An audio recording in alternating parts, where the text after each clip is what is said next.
Hello દોસ્તો, હું મનીષા પટેલ સુરતથી. આપણે રૂક્ષાનાબેનના ઘરે આવ્યા છે, તો આપણે જાણીએ કે રૂક્ષાનાબેનને આ પ્રોડક્ટથી શું બેનિફિટ મળ્યા છે.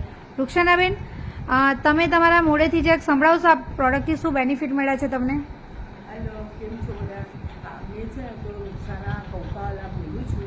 મેં આ પ્રોડક્ટ યુઝ કરું છું. આ પ્રોડક્ટ યુઝ કરવાથી મને મારા પગની જે નસો ખેંચાતી હતી, મને રાત્રે ઊંઘ નહોતી આવતી ને આખી રાતમાં 2-3 વાર નસ ખેંચાઈ જતી હતી. એ બધામાં મને ફાઇન થયું છે. હવે મારી હેલ્થ બી ફાઇન છે અને મને આમ પણ એલર્જીની બહુ તકલીફ છે. બધી વસ્તુની મને એલર્જી છે. આ પ્રોડક્ટ યુઝ કરવાથી મારી બધી એલર્જી બી ચાલી ગઈ છે અને મને હમણાં મહિનાથી કોઈ દવા લેવાની જરૂર નથી પડી. મેં કોઈ ડૉક્ટરના હમણાં કોન્ટેક્ટ કર્યા જ નથી ને હવે મને ફાઇન છે. મેં એકદમ આમ ફ્રેશ રહું છું ને સવારે ઉઠું છું તો મારાથી બધા કામ બી થાય છે. પહેલાં મારાથી કંઈ થતું નહોતું ને આખી મેં વળી જતી હતી ને મારા નસો બધી ખેંચાઈ જતી હતી ને મેં જ્યારે બી ચાલું તો મને એમ થાય કે મેં કાં બેસી જાઉં પણ હવે મને એવું નથી થતું. હું ઘણી આમ ટાઈમ તક ચાલી શકું છું ને મારા ઘરમાં કામ બી કરી શકું છું. હવે મને ફ્રેશ ફીલ થાય છે ને મને આ પ્રોડક્ટથી ઘણું ફાઇન છે. Okay, thank you.